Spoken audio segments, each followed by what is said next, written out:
Admiral Halsey was sitting behind his desk with a black look on his face as the captain came in the door. He speared Burke with a glance. "Tell me, Captain, in the name of great thundering Hades, what business you had sending one of your ships down to Sydney, without asking me." Burke fidgeted, but there was no way out. He summoned his courage. "Well, sir," he said, "we ran out of whiskey and beer, and the men—" He got no further. Halsey's face cleared. He grinned, then he laughed. "Well, thank God," he said. "I was afraid you were going to say you sent her down there for repairs, and then I was going to have to berate you." So Captain Burke went away and about his business, which was to fight the Japanese. The battle for New Georgia, and that meant the airfield at Buna, went on and on. Inside the Munda defense perimeter, the battle was beginning to wear seriously on the nerves of the Japanese defenders. Nearly every day they were bombed once or twice by dive bombers from Guadalcanal. American warships bombarded them at night, keeping the Japanese defenders short on sleep. By July 17, 90 men had been killed by these attacks and 636 wounded. Worse, more than 1,000 men were ill with fever and other tropical diseases. There were 100 cases of war neurosis, so a good part of the garrison of about 3,000 men could not be depended on for defense. Starting July 19, the character of the American attacks changed noticeably. The attacks grew in intensity and length, and several times each day the Munda area was hit by 10 or 12 planes, heavy bombers, dive bombers, medium bombers, and fighters. General Sasaki realigned his defenses. He decided to give priority to the attack on the American build-up at Zanana above all else, and sent a staff officer to inform Colonel Tomonari that the 13th Infantry was to make a second attack there on July 25. The 13th Infantry was to assemble on the right flank of the 229th on July 23 and prepare to cross the Show River and drive the Americans off the beachhead. All well and good, but on the evening of July 23, General Sasaki changed his mind. He called on the 13th Regiment to go into a defensive pattern, tightening its lines up against those of the 229th. General Sasaki seemed to have sensed that the Americans were preparing for a major onslaught, and this prompted him to change his strategy in midstream, a decision that brought considerable criticism by Japanese historians after the war. Having decided on a solid and aggressive stance, at this point General Sasaki seemed to have thrown judgment to the winds, and without apparent reason to have dumped his plan. But in one way General Sasaki was quite right. The Americans were gearing up for an all-out effort against Munda. General Griswold was under enormous pressure to get the drive against Munda going again. He had to get that done in a hurry, General Harmon informed him, so that they could go on to the next step. For the South Pacific operations of 1943 had been geared in with the Southwest Pacific operations of General MacArthur. The two commands had to share landing craft and destroyers and air support for their offensive operations, so it was essential that the schedules set down in March be kept as well as possible, and the New Georgia operations was far behind. Sasaki was again seeking reinforcement, and on July 23 he sent a message to the 8th Fleet in Rabaul, asking for a change in the reinforcement pattern. He wanted the entire 2nd Battalion of the 235th Regiment to come to Munda, instead of Bairoko and then the 13th Division operations area. Furthermore, instead of having them fed in company by company, he wanted the whole battalion at once.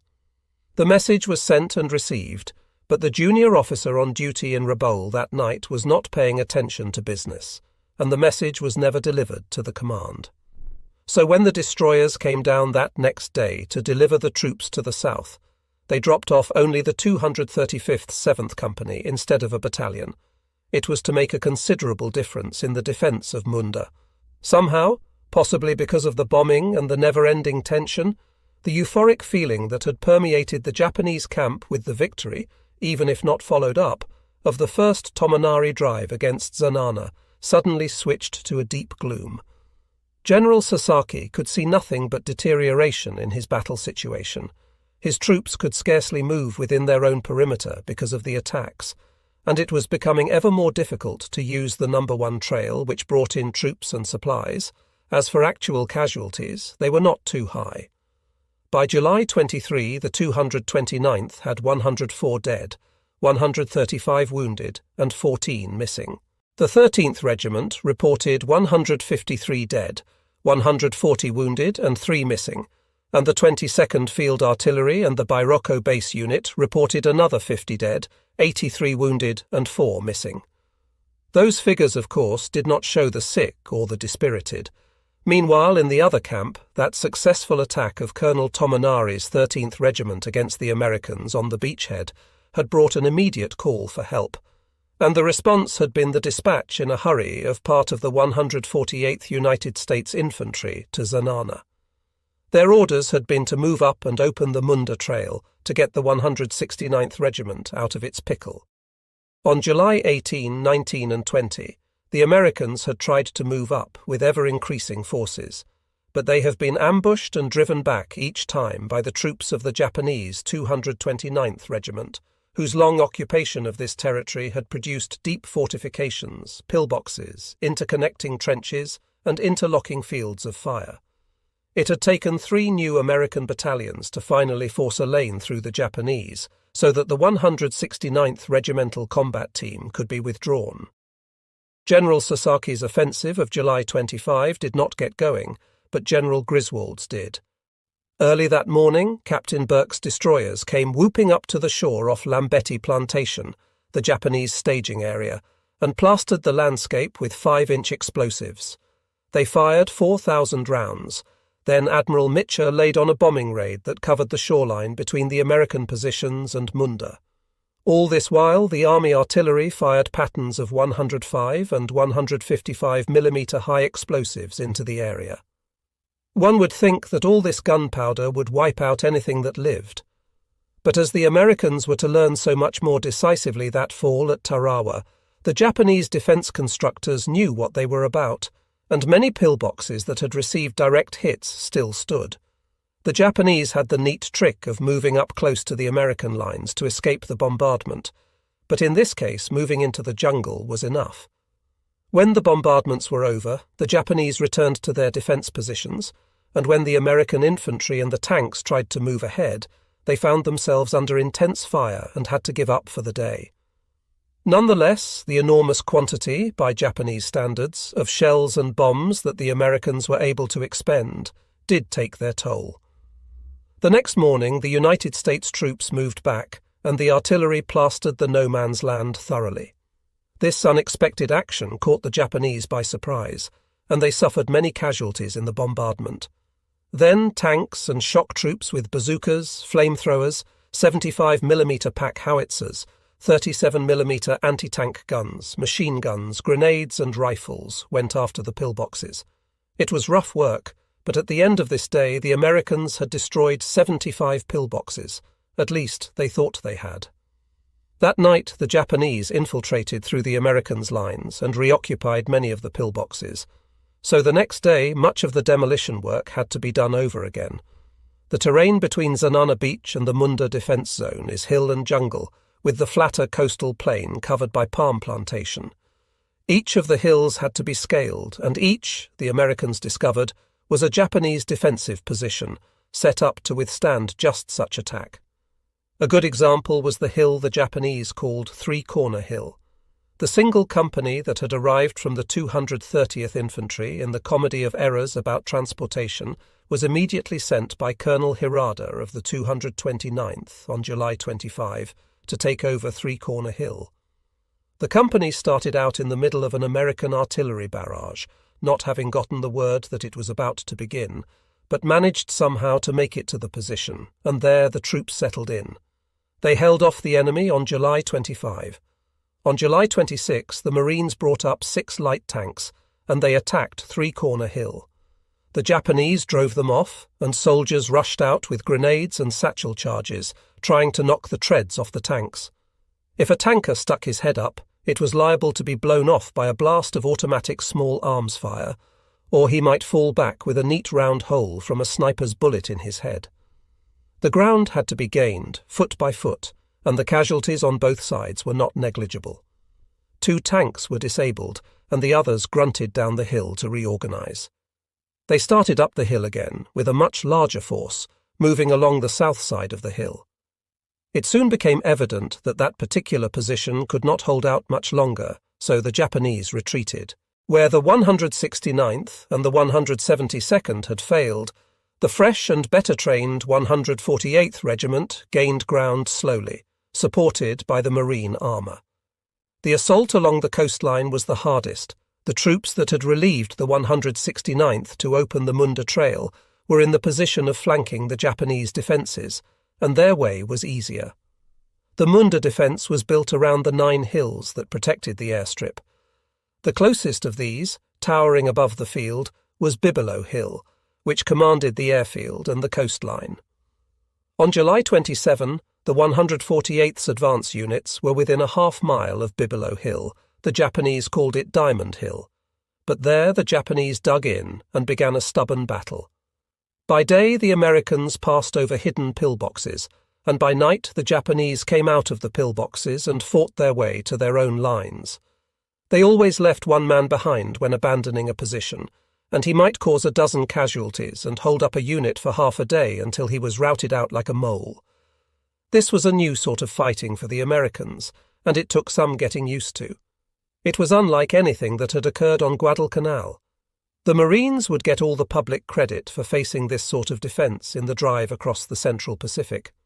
It was unfortunate that General Howland Smith, who was planning the invasion of the Gilbert Islands, had not been exposed to this campaign in the Central Solomons.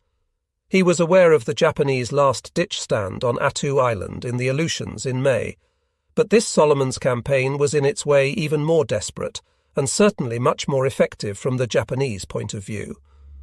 One reason for the slowness with which information filtered out was a natural reluctance on the part of the American High Command to publicize their situation. For as of the end of July, the new Georgia campaign was anything but a success. The ease of the occupation of Rendover had fooled them all, and now Munda was still holding out, and the whole drive north was imperilled. With control of the air and a superiority on the sea that had not yet been seriously challenged. Admiral Halsey was itching to get on with the invasion of Bougainville, a much more extensive Japanese base complex. But until New Georgia was in hand, there was no way Bougainville could be approached. As of July 27, General Sasaki saw the end of his resistance in sight and warned Rabaul. The enemy was steadily closing in on his positions. A patrol sent down to the beach area close to the American camp discovered that the Americans had relieved their pressure on the Pillbox defensed positions on the hills for the moment, but a new attack on July 29 seemed to be mounting. His message to Rabaul indicated what to expect in the future. The enemy moves more and more troops to the left flank of his main force, in the Horsehoof Hill vicinity of the ridgeline. Every day the bombardment increases as the opposition moves through the jungle. The losses of the 229th Regiment continue to increase. Present headquarters full force about 20 men, reserves are declining also, but the fighting will continue to the last man. General Sasaki's situation was already hopeless, and he knew it. He sent regular messages to Rabaul, but he did not get replies. He was out of touch with Commander Saburo Okumura's Navy unit in the north that was attacking the Americans from the other side, but which had now been badly chewed up. By July 27, General Sasaki could see that the loss of Munda, and that meant New Georgia, was simply a matter of time. The requested naval and air support from Rabaul had never materialized, and the Americans kept moving slowly but steadily ahead. The penetration grew so dangerous at the mountain pass in the Hanaya vicinity that General Sasaki detached a platoon from the 15th Air Defense Battalion down at headquarters and sent them up to reinforce the troops there. They did strengthen the defences, and the Americans tried hard but failed to dislodge them. The two most heavily hit spots were called by the Americans Bibelow and Kokingolo Hills. As noted, the Japanese had their own names, Diamond and Bombshell Hills. As of July 29, the attack seemed to be intensifying, but on the same lines as before. The Sasaki reports to Rabaul mentioned heavy artillery bombardment, with the heaviest attacks coming on the north, and constantly increasing pressure. Then, suddenly, at dawn on July 29, all the shooting stopped. On the crest of Batore Hill, the enemy abruptly vanished, leaving some equipment behind. It was an enormous surprise and an opportunity for the Japanese to reinforce the various positions. But the rub was that there was very little reinforcement possible, because General Sasaki had gotten about 1/3 of the troops promised him, and a lot less than 1/3 of what he had requested. As of that date, Sasaki's strength at Munda was reduced to 1,200 troops. What was happening, of course, was that General Griswold was girding for a final move. Goaded by General Harmon and Admiral Halsey, he had to move, and move fast. During the next 2 days, the Japanese abandoned some positions and strengthened others. The hills remained with their pillboxes. But inside the Japanese camp, everyone knew that it would take a miracle to save Munda. On August 1, the war on New Georgia Island started up all over again with renewed fury. The Japanese had consolidated their defences and abandoned many points that could no longer be held. General Sasaki was not getting as much help, even from Kolombangara, as he wanted, for even before Sasaki saw the handwriting on the wall, the High Command at Rabaul had seen it and had begun diverting its efforts to strengthening other points, such as Buen on the southern tip of Bougainville. But Sasaki was getting some reinforcement, and he was determined to hold out and make the American victory as costly as it could be. Indeed, the entire South Pacific strategy had been turned toward delaying and, if possible, containing the Allied drive. The Japanese Navy forces in the South Pacific were growing ragged with the enormous responsibility pushed onto them. The 11th Air Fleet had lost dozens of Zeros and its best pilots, the drain on destroyers was constant, and the older ones were used when possible for ferrying troops and supplies, but some of the new destroyers also had to be pressed into this service. The result was serious disruption of naval combat operations in the area. The heat was on New Georgia, so resupply of the other Japanese bases was virtually unnoticed by the Americans. On July 26, the destroyers Arashikaze, Yugur and Hagikaze set out from Rabaul to carry on the reinforcement program. First, they delivered 60 men and 77 tons of meat to the naval air station at Rakata Bay. Then they took 840 men of the 23rd Infantry Regiment to Buen. That major base was being reinforced because the High Command expected the Shortlands to be the next invasion point, and they knew very well that their chances of holding that outpost were slim. The Rakata Buen mission went like clockwork, and the 3 destroyers pulled into Rakata Bay at 10 minutes past midnight on the 27th, and within an hour they had unloaded what they were leaving there and were underway for Buen. Most of the time they were covered by planes from Rabaul and Buen, but that sort of air coverage could not always be managed, particularly down in Kula Gulf, where the fighting was growing hotter and hotter. As far as the resupply missions for New Georgia were concerned, the most troublesome nettles were the American PT boats, which came out night after night to harry the Japanese. By the end of July, the Americans had more than 50 PT boats operating from 2 bases in the area. They were, or could be, quite effective against the barges the Japanese used to bring troops across from Vella to Bairoko. But the PT boat captains liked to live dangerously, and they were forever on the lookout for Japanese destroyers, and sometimes they found them. On the afternoon of August 1, the Japanese destroyers Amagiri, Arashi Hagikaze, and Shigure set out from Rabaul with 900 more troops and 120 tons of supplies to try to tip the scales at Munda. They were instructed to move down through Vella Gulf, because a mission a few days earlier had used that route. Kula Gulf was just getting too hot, but the 4 destroyers moved in through Blackett Strait without difficulty, unloaded their cargoes, and then headed home at 30 knots. It was a night so black the officers on the bridge could scarcely see the bows of their ships, just what was wanted to keep out of trouble. But trouble was afloat, in the character of half a dozen American PT boats hanging around Blackett Strait and Vella Gulf. Among them were PT 159, PT 157, PT 109, and PT 162, lying in positions that might bring them into contact with this supply mission. The Japanese destroyers were charging along at what at least one of their captains considered to be totally dangerous speed in these narrow waters, when suddenly the command ship, the Amagiri, encountered a black shape dead ahead and at 30 knots. The destroyer smashed into PT 109, cut the boat in half, and sped on. The following destroyers fired on the wreckage. the crew struggled in the water and tried to swim to land. Eventually, 11 members of the 13-man crew, including the skipper, Lieutenant John Fitzgerald Kennedy, were rescued through the efforts of a coast watcher, Lieutenant Arthur Evans. It was just another unimportant bit of the South Pacific day's work, except that in this case it involved a man who would much later become President of the United States. As for the war at hand, the incident was almost entirely meaningless, and if anything, tended to confirm the belief of destroyer and cruiser sailors that the PT boats were more nuisance than anything else. Admirals Merrill and Ainsworth had standing orders that when their ships were operating in Cooler Gulf, the PTs were to stay home. That was the result of the unfortunate incident weeks before when a PT boat had mistakenly sunk a crippled American ship. The small fries were a long time in living that down. The PT boats could be effective when taking on opponents of their own size, and they did create difficulties for the Japanese resupply missions. For instance, one night in late July, 3 PT boats engaged half a dozen Japanese barges trying to reinforce Munda. They didn't sink any barges, but they did delay the landing and caused some casualties.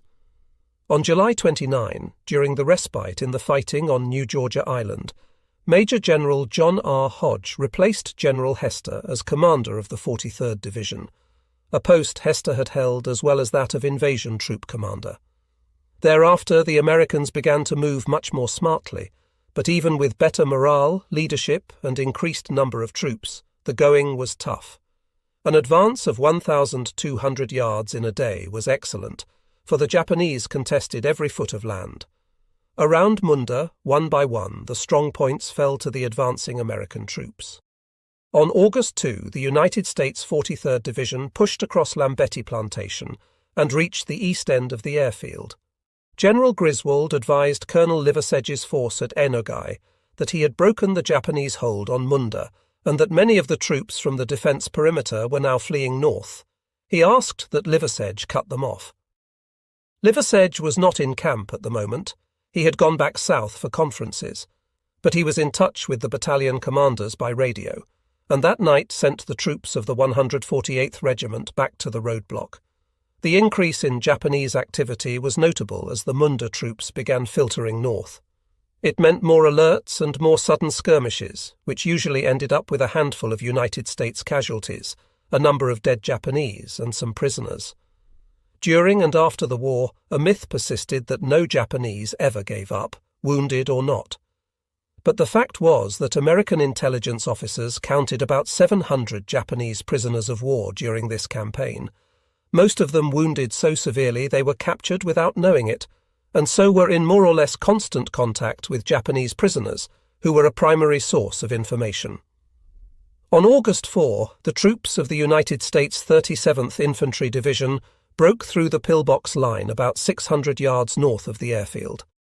Back at Guadalcanal, the command was concerned about the number of Japanese reinforcements that had been getting through to Kolombangara. On July 15, Rear Admiral T.S. Wilkinson had replaced Admiral Kelly Turner as commander of the South Pacific Amphibious Command. Turner was returning to Pearl Harbor to prepare for the United States invasion of the Gilbert Islands that fall.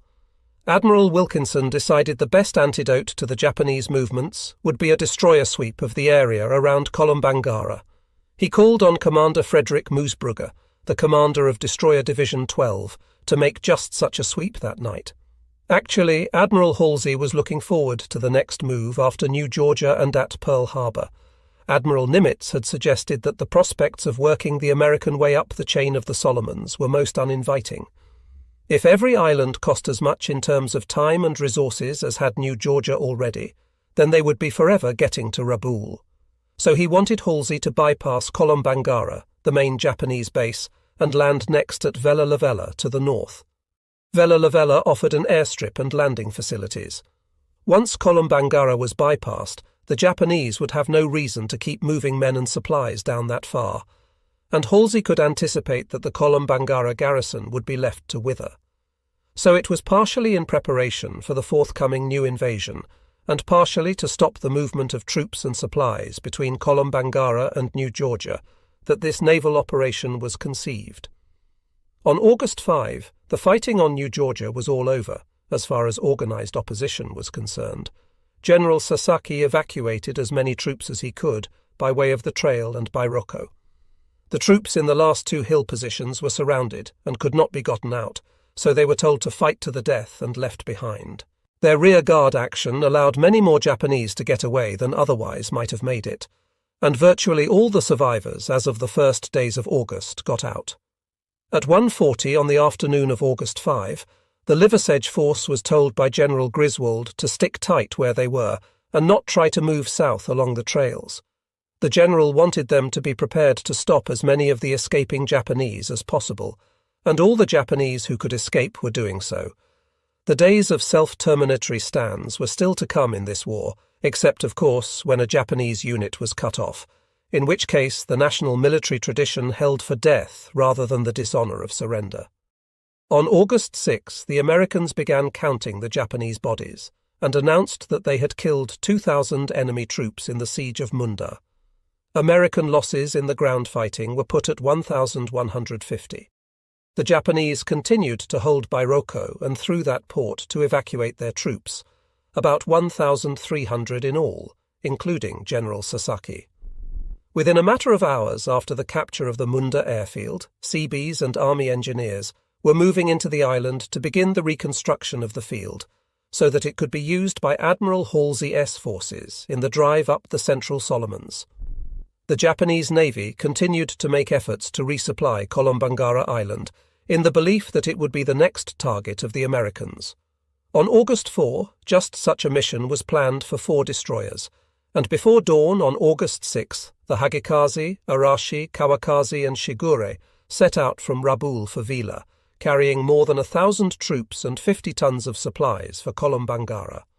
Their plan called for after-dark arrival in the area controlled by American aircraft. But that same afternoon at 2:30, they were spotted by an American plane off Buka, and the radio operators aboard the ships could hear the plane operator flashing an urgent message to someone. The task group of American destroyers was lucky. Its sweep had been ordered on August 5 on the intelligence tip from Pearl Harbor that a Tokyo Express trip ought to be shaping up just then.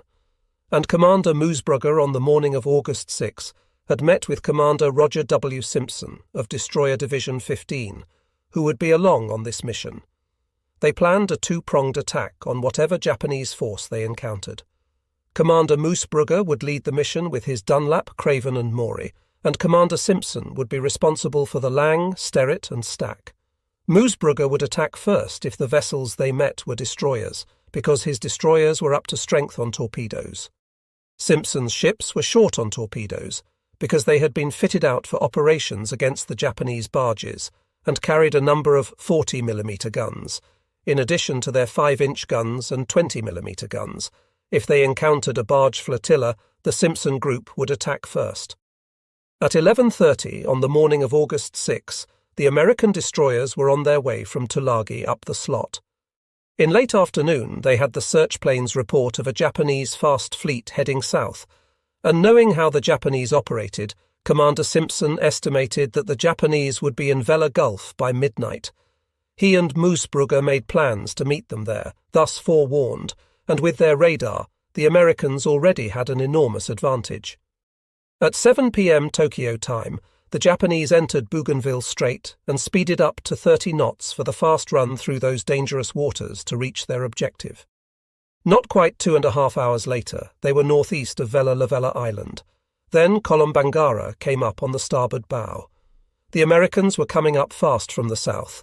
They moved in through Gizo Strait, made a sweep around the waters between Gizo Island and Kolombangara, then headed northward up Vella Gulf. They were in battle formation, the Dunlap leading, then Craven and Maury, with Lang, Sterret and Stack in another column off to the right of the first column.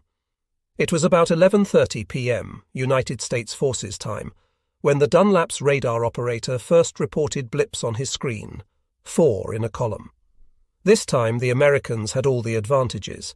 They were ready. They had their torpedo tubes prepared. They had located the enemy, and he had not become aware of them, nor would he do so until he made visual contact. At 11:41 p.m. the American destroyers began firing torpedoes, and the enemy still had not seen them. The Dunlap, Craven, and Maury each fired 8 fish at the Japanese ships from 6,300 yards.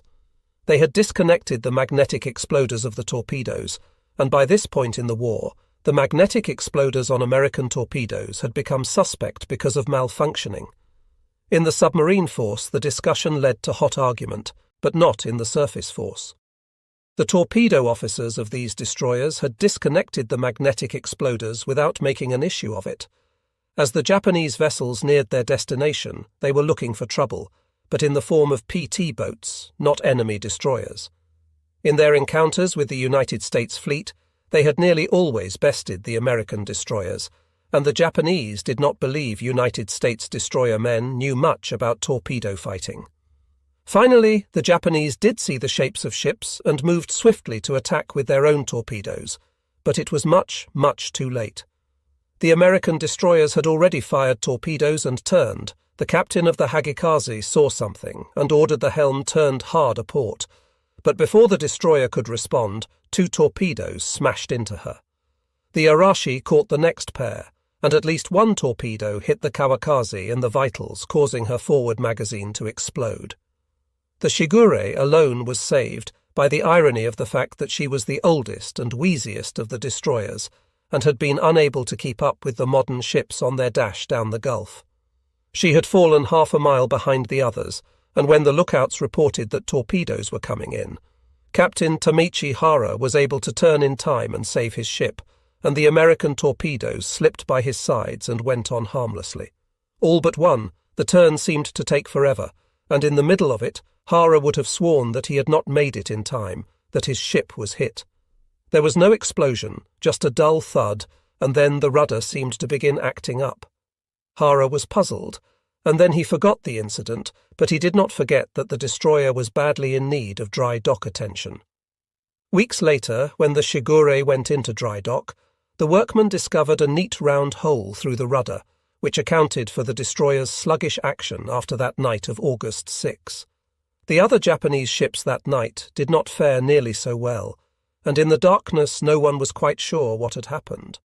The burning Kawakaze lit up the sky, and the Americans thought they had hit a Japanese cruiser. The Arashi burned too, although not as furiously. The second group of American destroyers, led by Commander Simpson, saw the ships on the radar screens and began firing with their 5-inch guns. They put the finishing touches on the Kawakaze, or at least so it seemed, for as the shells began to hit, the Japanese destroyer rolled over and sank. Meanwhile, Captain Hara's Shigure completed the sluggish turn and then moved into position to fire torpedoes. These did no damage because the American ships had turned in time. Hara moved away, ordered the men to reload the tubes, which they did in a hurry, and came back. However, by this time his 3 fellow destroyers were all but gone, so he turned and got out of those dangerous waters as quickly as possible, and as he went he saw the Arashi explode and sink. All 6 American destroyers opened fire with their guns on the Hagikaze, and she burned and blew up. At that point, although the Gulf was full of wreckage and men swimming, the radar screens of the Americans' ships were clear. Moosbrugger brought his destroyer through the wreckage on the water and saw hundreds of heads.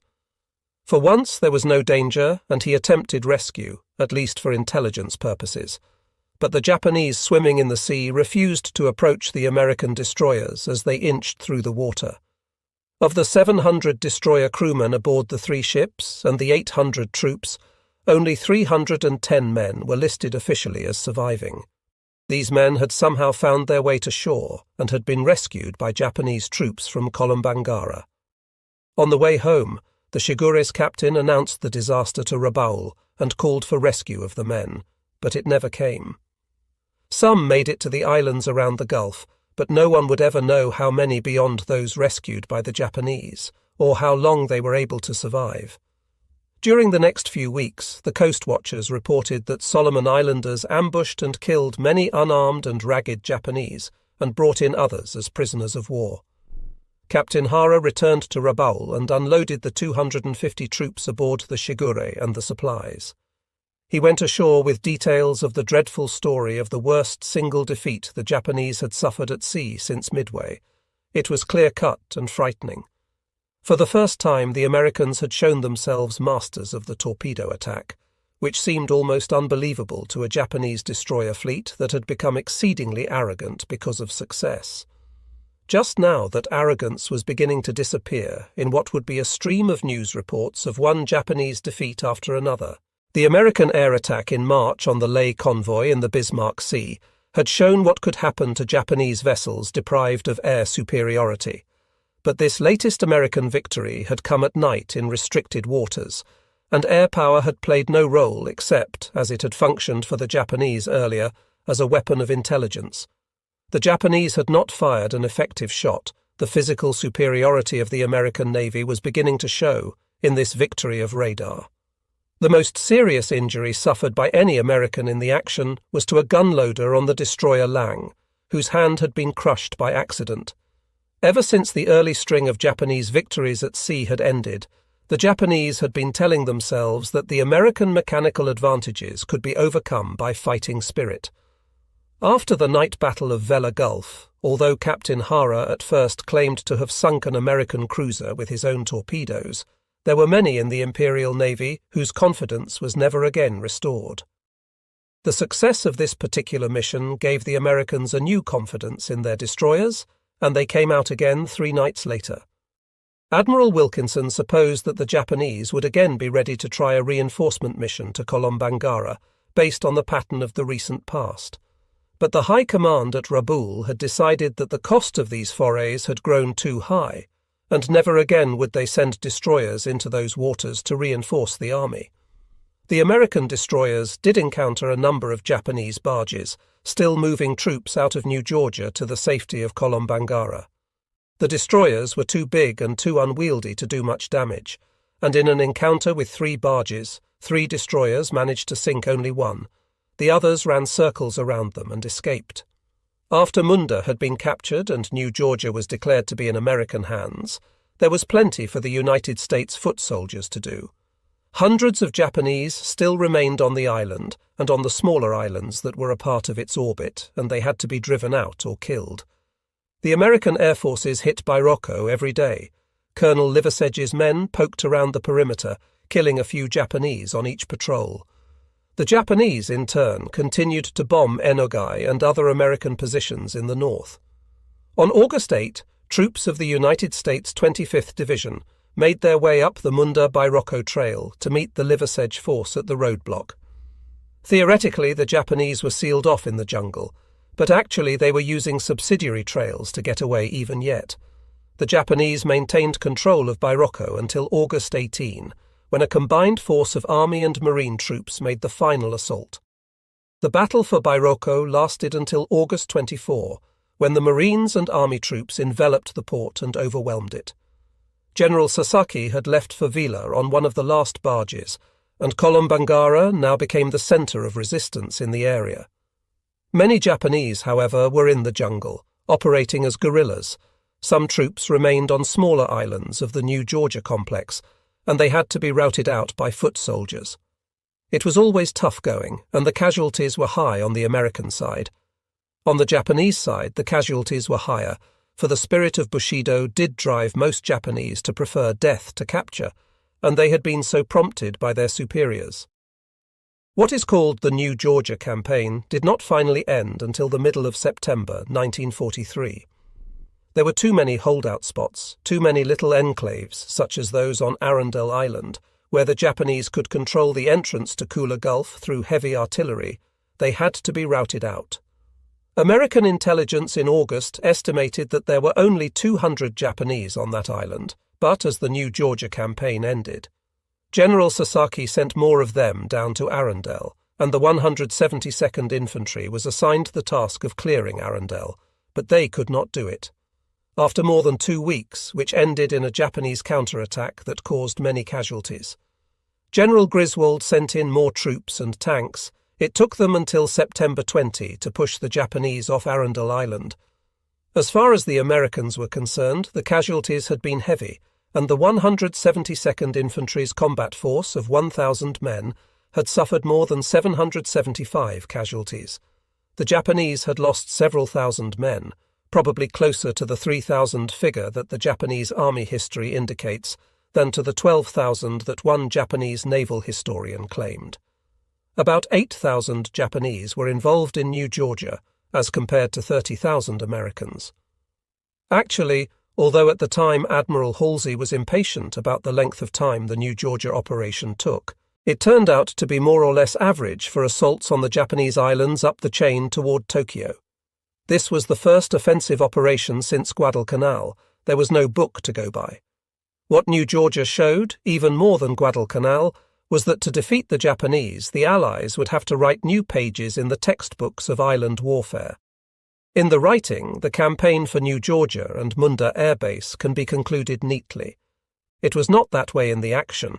Neither the Japanese nor the Americans considered the Munda and New Georgia battles to be definitive. They were just part of the long campaign of attrition that at that time threatened to become endless. If the Americans had to take every single little island all the way up the Solomons chain, the effort and the expense in lives and material would be enormous. There had to be a better way, and it was up to Admiral Halsey to find it. In Washington and at Pearl Harbor, the argument was for leapfrogging, and Halsey himself believed this was the way to go. But there was another school, which said that a wise commander never left a powerful enemy force in his rear. The original planning had suggested that the next attack would be on Kolombangara. That island was indeed a powerful Japanese position, much stronger and housing more troops than New Georgia. Kolombangara and not New Georgia had been the major Japanese southern base. Admiral Halsey's original plans for the capture of New Georgia had indicated that it should be accomplished in a matter of days. He had also indicated that the troops were to move on swiftly to Kolombangara. The experience at New Georgia was indeed sobering. Given the greater strength of Kolombangara, Halsey could expect a much more protracted battle. Various officers had suggested the leapfrog technique. General MacArthur's headquarters mentioned it, so did Admiral Nimitz, and Halsey took it all under consideration. He was the man in charge, and his responsibility was to tighten that ring around Rabaul, the major Japanese base in the South Pacific. How he did it was his business. After the fall of New Georgia, it would have been logical to expect that the Japanese combined fleet at Truk would emerge to seek battle with the Americans. The combined fleet was still the most powerful force in the South Pacific, but Admiral Koga had many problems. He had taken the fleet back to Japan that summer for some major maintenance, and at that time he had had meetings in Tokyo. What had to be decided was the manner in which the combined fleet could be best used against the enemy. Admiral Koga had given up part of his carrier planes to the 11th Air Fleet at Rabaul for use in missions against the Allied forces in the Solomons and in New Guinea. Should this practice be continued at the expense of the carriers? Such discussions were a part of a more important process of decision. The Navy General Staff in Tokyo was just then engaged in a great debate with General Tojo about the conduct of the war. Tojo had never paid a great deal of attention to the southward advance of the Japanese forces, because all this was primarily a Navy enterprise. From the days when he had served as Chief of Staff of the Kwantung Army in Manchuria, he had been preoccupied with the Asian continent.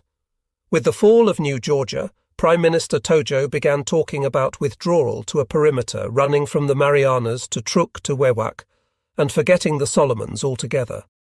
Admiral Koga had argued that the Pacific must be defended, and he explained to Tojo the historic American Navy war plan, Plan Orange, which was generally known to the Japanese Navy, and its emphasis on the Central Pacific. Tojo and the generals were no more than half convinced that the Americans would try to pull it off, but they did agree to continue the war effort in the South, while at the same time building up the bases elsewhere for counterattack in 1944. Finally, they settled on a defensive perimeter that ran from the Marianas to Truk to the Central Solomons, to New Guinea and Timor. Rabaul would continue to be the centre of activity against the enemy, but it was understood that Rabaul was no longer regarded as primary. The revised war plan for the Central Solomons was defensive. These Tokyo decisions in the summer of 1943 marked the basic change from offensive to defensive strategy on the part of the Imperial General Staff. The Army and Navy in the South Pacific were now instructed to wear down the enemy while the Imperial General Staff built up strength for the new effort to come. The army immediately would build 17 new airfields in eastern New Guinea. The army and the navy together would hold the Northern Solomons, with as little reinforcement as possible. The combined fleet would wait for suitable opportunity when the Allies made an important landing, and then the combined fleet would sally forth and demand that decisive battle that Yamamoto had talked about for so long. So the dead hand of Admiral Yamamoto was still guiding Japanese policy. At the moment Admiral Koga said and General Tojo agreed, the most important need to be filled was that for aircraft. New efforts were devoted to increasing aircraft production. The need was emphasized by the demands of the program of attrition in the Central Solomons. During the Munda campaign and after, the Japanese never let up the pressure from the air. The 11th Air Fleet's strength ebbed and flowed, but since it was operating on two fronts, the attrition was obviously great. The number of planes would rise to about 250, and then, after a big air battle or two, it would fall by as many as 100 planes. Still, the air battle over the Solomons continued day after day. On August 7, 48 Zeros led a dozen dive bombers to attack the Rendova anchorage. Since there was nothing in the anchorage at the moment but small craft, the damage was minimal. The attrition campaign worked both ways, and on August 9 the Americans launched a 170-plane attack on Kolombangara, part of Admiral Halsey's ploy to convince the Japanese that the next invasion would indeed be at that island. The Japanese put up an air cover and fought back. On August 12 the Americans raided Buin with 145 planes. The 11th Air Fleet responded with every Zero it could put in the air, and the attack turned into a major air battle.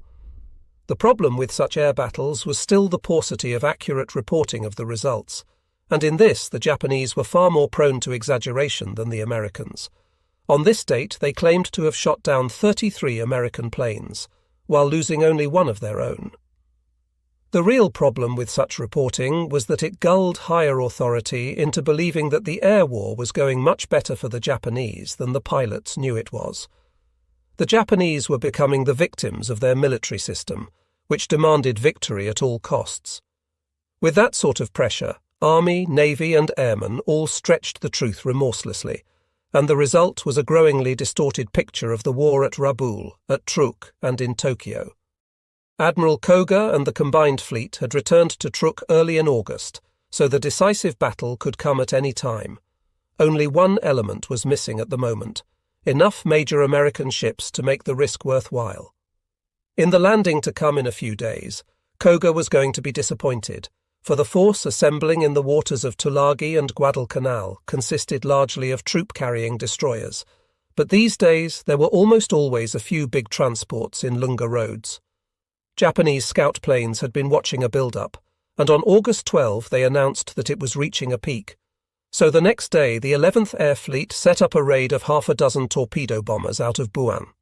They took off in the afternoon, without escorts, in order to be less conspicuous, and flew at wave-top level past Choiseul and the east side of Isabel Island. Shortly after dark, they arrived over Lunga roads, and there below the pilots saw the assembling amphibious force.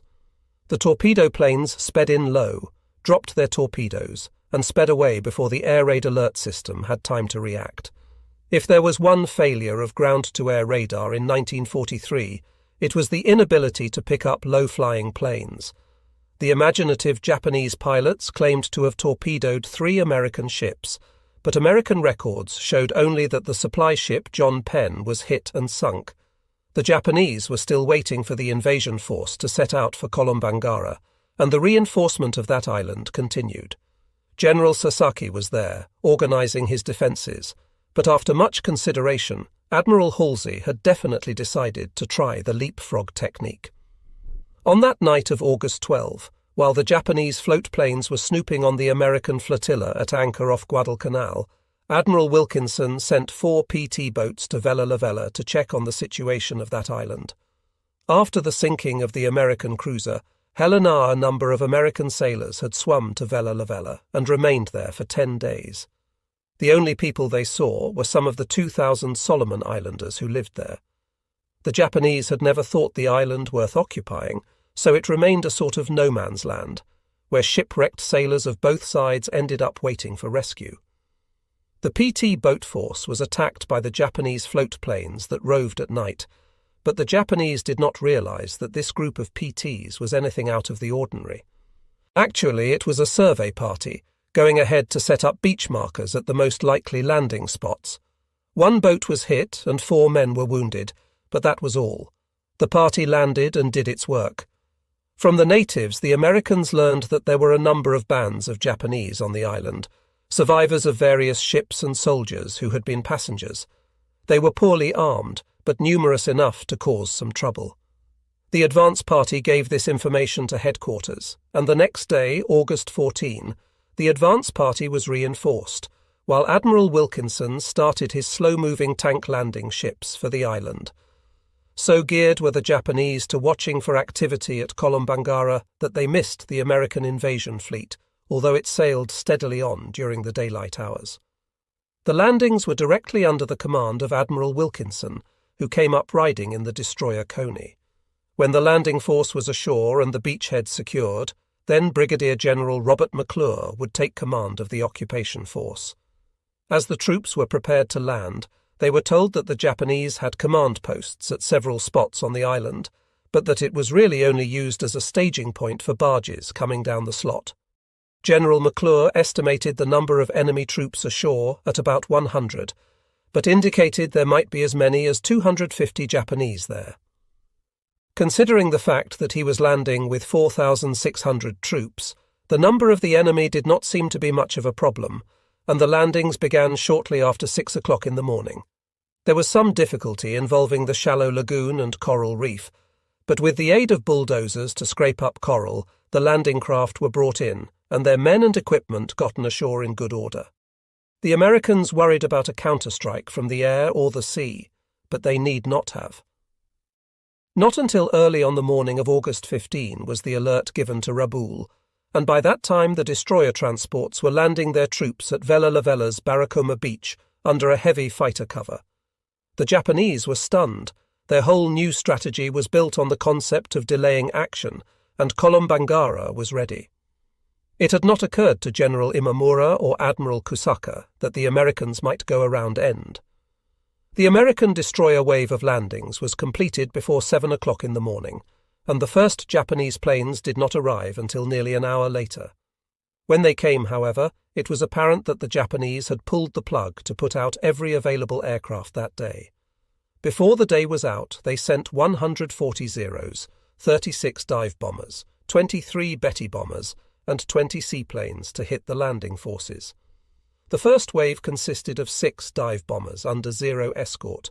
They came in high, and the Zeros headed for Admiral Mitchell's fighters that were orbiting around the landing area.